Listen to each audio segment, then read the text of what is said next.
sa Manila lang tayo magkita. Dapat lang. Kasi mamimiss mo ang gagawin ko sa'yo doon. Makakalimutan mo lahat pag natikman mo na yun. Sige na, Pai.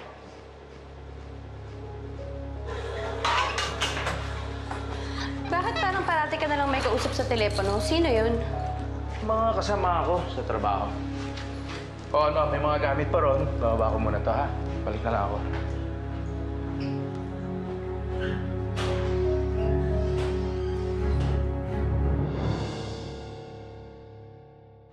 O baka sabihin mo na naman ang kulit-kulit ko, ha? Mula nung sinabi mo sa akin na huwag nang pag-isipan ng masama si Rome, ginawa ko naman. Pero anong magagawa ko? May milagro talagang ginagawa yung asawa mo. Ayoko na nga lang isipin eh. Pero yun talaga ang totoo, Emma. Magalit ka na kung magalit. Pero may kabit yung asawa mo. So ano nga ang gagawin ko?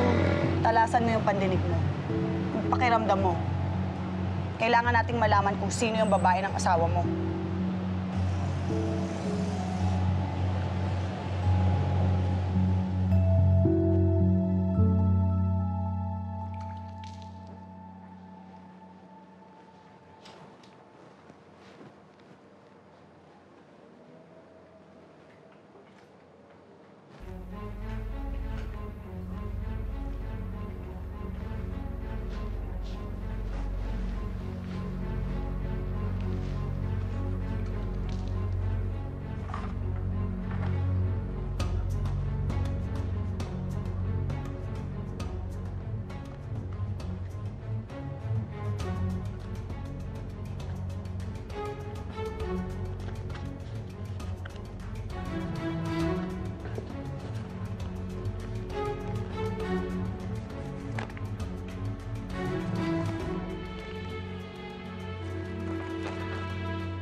Baka birthday ni Austin.